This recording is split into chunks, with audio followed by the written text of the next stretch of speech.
ಅದರ ಹಿಂದಿನ ಪ್ರಾಸೆಸ್ ನೀವು ಕಲ್ಲು ಫೈನಲ್ ಮಾಡಿ ಕಲ್ಲು ತಂದಿದ್ದು, ಆ ಕಲ್ಲಿನ ಬಗ್ಗೆ ಹೇಳಿದ್ನಿ, ಟೆಸ್ಟಿಂಗ್ ಅಂತೆ, ನಮಗೆಲ್ಲ ಭಾಳ ಆಶ್ಚರ್ಯ, ಎಲ್ಲ ಹೊಸ ವಿಷಯ ಗೊತ್ತಾಗ್ತಿದೆ ಈಗ ಇದು. ಸರ್ ಇಲ್ಲ, ಕಲ್ಲು ಭಾಳ ಇಂಪಾರ್ಟೆಂಟು. ಸೊ ನಮ್ಮ ಕಲ್ಲು ಸಿಕ್ತು ಅಂದರೆ 50% ಕೆಲಸ ಮುಗ್ದಂಗೆ. ಬಟ್ ಇಷ್ಟು ಹೈ ಪ್ರೊಫೈಲ್ ತುಂಬ ನಮ್ಮ ದೇಶನೇ ಕಾಯ್ತಾರೋ ಅಂತ ಇದ್ರಲ್ಲಿ ಪ್ರತಿಯೊಂದು ಸ್ಟೆಪ್ಪು ಇಲ್ಲಿ ತುಂಬ ಗಮನ ಇಟ್ಟು ತೊಗೊಂಡ್ರೆ ಟ್ರಸ್ಟ್ ಅವರು. ಮೊದಲೊಂದು ಕಲ್ಲೆಲ್ಲ ಮಾಡಿರ್ತೀವಿ, ಅದರಿಂದ ತೊಂದರೆ ಆಗುತ್ತೆ. ನೆಕ್ಸ್ಟ್ ಇನ್ನೊಂದು ಕಲ್ಲು ಸೆಲೆಕ್ಷನ್ ಆಗುತ್ತೆ. ಸೊ ಸೆಲೆಕ್ಷನಲ್ಲಿ ನಮ್ಮ ಕೋಲಾರದಲ್ಲಿ ರಾಕ್ ಮೆಕ್ಯಾನಿಕ್ಸ್ ಹೆಗ್ಗಡದೇವನ ಕೋಟೆಯಲ್ಲಿ ಸಿಗತ್ತಿದು. ಸರಿ, ಕಲ್ಲು ಹೇಗೆ ಅಂದರೆ ಹೇಳ್ತೀನಿ, ಇದು ಭೂಮಿ ಒಳಗೆ ಸಿಗೋಂಥ ಕಲ್ಲು. ಇದು ಯಾವಾಗ ಈಚೆ ತೆಗಿತೀವಿ, ಆಕ್ಸಿಡೈಸ್ ಆಗ್ತಾ ಅಂದರೆ ನಮ್ಮ ಹವಾಗುಣಕ್ಕೆ ಅದು ಡೇ ಬೈ ಡೇ ಹಾರ್ಡ್ ಆಗ್ತಾ ಹೋಗುತ್ತೆ. ಸೊ ಅದಕ್ಕೆ ನಾವೇನು ಮಾಡ್ತೀವಿ, ಮೀಡಿಯಮ್ ಸ್ಟೇಟ್ ಅಂದರೆ ಮೃದ ಇದ್ದಾಗಲೇ ಕೆಲಸ ಮುಗಿಸ್ಕೊಂಡ್ಬಿಡ್ತೀವಿ. ಆದರೆ ಇಲ್ಲಿಯವ್ರಿಗೆ ಅದು ಬೇಕಿರಲಿಲ್ಲ, ನಮ್ಗೆ ಡೈರೆಕ್ಟಾಗಿ ಫುಲ್ ಹಾರ್ಡಾಗಿರೋದೇ ಕೊಟ್ಬಿಟ್ರು. ತುಂಬ ಹಾರ್ಡ್ ಇತ್ತು ಕಲ್ಲು.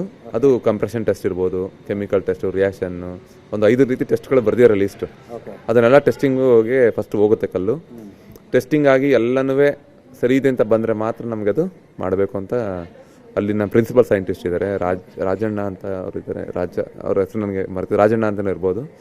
ಅವರು ಅದನ್ನು ಟೆಸ್ಟಿಂಗ್ ಮಾಡಿ ರಿಪೋರ್ಟ್ಸ್ನ ಅಂದರೆ ನಿಪ್ಪಂದ್ರಿ ಮಿಶ್ರಾ ಅವ್ರಿಗೆ, ಕನ್ಸ್ಟ್ರಕ್ಷನ್ ಕಮಿಟಿ ಚೇರ್ಮನ್ ಅವ್ರಿಗೆ ಇದನ್ನು ಡಾಕ್ಯುಮೆಂಟ್ ಸಬ್ಮಿಟ್ ಮಾಡ್ತಾರೆ. ಈ ಕಲ್ಲು ಸಿಕ್ಕಿದ್ದು ಕೂಡ ರಾಮದಾಸ್ ಅನ್ನೋರ ಜಮೀನಿನಲ್ಲಿ ಅಂತ ನೋಡಿ. ಎಷ್ಟು ಕೋಇನ್ಸಿಡೆನ್ಸ್ ನೋಡಿ. ಅವರು ರಾಮರಿಗೆ ದಾಸರಾಗಿದ್ರು ಅನ್ಸುತ್ತೆ, ಹಿಂದೆ ಯಾವುದೋ ಕಾಲದಲ್ಲಿ ಪುಣ್ಯ ಮಾಡಿದ್ರು ಅನ್ಸುತ್ತೆ. ಇವ್ರು ಕೇಳಿದ್ರೆ ಈ ಒಂದು ವಿಗ್ರಹಕ್ಕೆ ನಿಮಗೆ ಪ್ರಪಂಚ ಎಷ್ಟು ಎಕ್ಸ್ಪೆನ್ಸಿವ್ ಕಲ್ಲಾದ್ರು ಗಿಫ್ಟಾಗಿ ಕೊಡಲಿಕ್ಕೆ ರೆಡಿ ಇದ್ದಾರೆ. ಆದರೆ ದೇವರು ನಮಗೆ ನಮ್ಮೂರಿನಲ್ಲಿ ಒಬ್ಬರು ಸಣ್ಣ ರೈತರ ಜಮೀನಲ್ಲಿ ಹುಡುಕಿಸಿ ಕರ್ಸ್ಕೊಂಡು ಮಾಡಿಸ್ಕೊತಾ ಇದ್ದಾರೆ ನೋಡಿ. ನೀವು ಹೇಳಿದ್ರೆ ಬೇಕಾದ್ರೆ ನೀವು ಅಂದಂಗೆ 2 ಟನ್ ಚಿನ್ನನೇ ಕೊಡ್ತಾರೆ ಇಲ್ಲಿ. ಹಂಗೆ ಆ ಕಲ್ಲು ನೋಡಿ, ಅವರು ಪುಣ್ಯ ಹೆಂಗಿದೆ, ನಮ್ಮ ರಾಜ್ಯದ ಪುಣ್ಯ, ನಾವು ಈ ರಾಜ್ಯದಲ್ಲಿ ಹುಟ್ಟಿದ ನಮ್ಮ ಪುಣ್ಯ.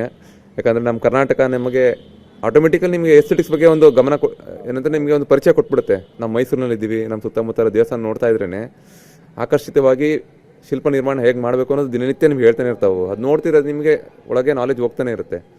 ಸೊ ನಮ್ಮ ರಾಜ್ಯ, ನಮ್ಮ ಕಲೆ, ಅದು ನಾವು ಇರೋ ಊರು ಎಲ್ಲನೂ ಇನ್ಫ್ಲುಯೆನ್ಸ್ ಆಗಿ ಮೋಸ್ಟ್ಲಿ ನನಗದೊಂದು ಅವಕಾಶ ಸಿಕ್ಕಿ ಸಕ್ಸಸ್ ಆಗಿದೆ ಅಂತ ಅನಿಸುತ್ತೆ.